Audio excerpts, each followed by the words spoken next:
Today I am attempting to make a vegan gluten-free steak. Vegan steak is typically made out of wheat gluten, which is disappointing to those of us who are trying to avoid it. This one is protein-packed and is a lighter version of that seitan steak.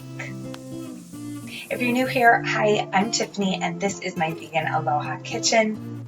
For this recipe, I'm using many of the techniques I've shown in my previous videos to help us make the perfect cut of vegan meat.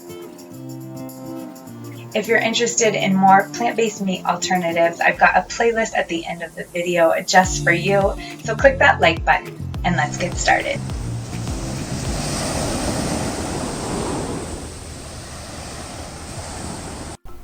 For this recipe, I am using konnyaku or yam cakes to imitate the fat marbling for the recipe.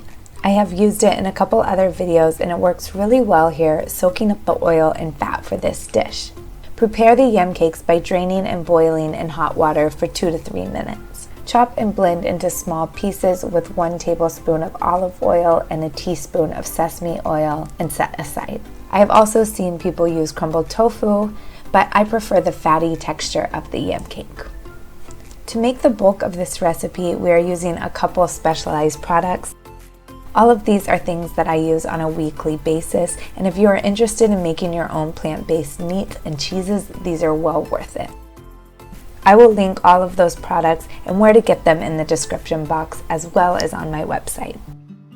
Start by adding a half cup of pea protein, a 1/4 cup of beetroot powder, this is optional and just for color, 1 teaspoon of potato starch, 2.5 teaspoons of konjac powder. In some of my recent recipes, you may have seen me use methyl cellulose as a binding agent. If you want to sub that here, add in 2 tablespoons. Many people were looking for an alternative, so I wanted to give a more natural product a try. Next, add in 1.5 teaspoons of kappa carrageenan. This is another natural binder, and mix to combine. For the spices, I'm using 1 teaspoon of garlic salt, 1 teaspoon of onion powder, a 1/2 teaspoon of parsley and Chinese 5-spice, a teaspoon of black pepper, a 1/4 teaspoon of cumin, and 2 teaspoons of paprika. Add the spices to the dry ingredients and mix to combine.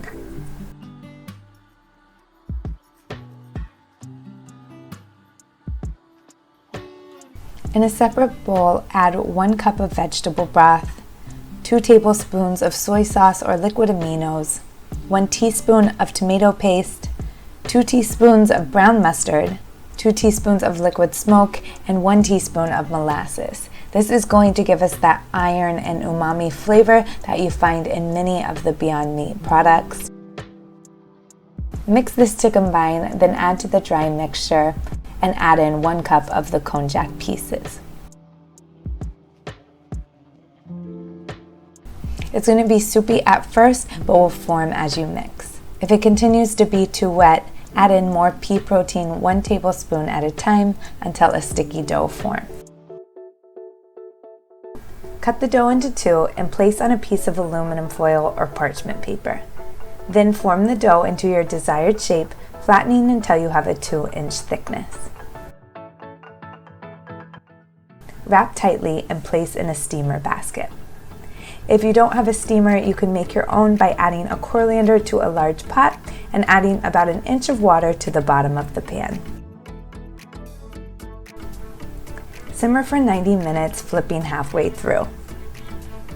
These can also be baked at 400 degrees for 60 minutes, but I found that the boiling method works best to help retain the color. While these are steaming, I'm going to mix together a quick marinade by combining a 1/4 cup of olive oil, 2 teaspoons of agave, 1 tablespoon of Dijon mustard, 3 minced garlic cloves, a 1/4 cup of soy sauce, a 1/4 cup of balsamic vinegar, a 1/4 cup of worcestershire sauce, 1 teaspoon of freshly ground pepper, and 1 teaspoon of dried thyme.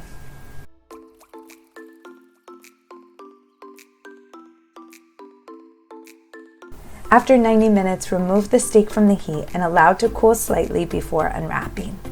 Soak these in the marinade for at least an hour. I left mine overnight.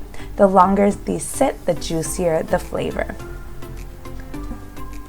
These can be grilled in a Dutch oven, skillet, or grill. Cook each steak on both sides until nicely brown and caramelized. Garnish with parsley and thyme and enjoy. So let's give this a try.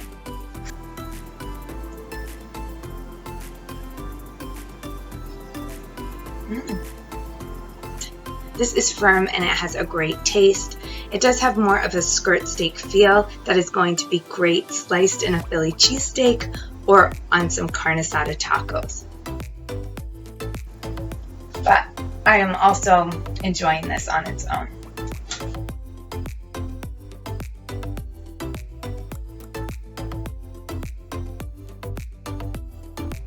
If you do try out this recipe, let me know what you think. I always appreciate your suggestions and feedback. The full written recipe can be found on the Vegan Aloha Kitchen blog. That link, as well as all of the products that were used in today's video, will be in the comment and description box below. As always, mahalo for watching, and I'll see you in the kitchen.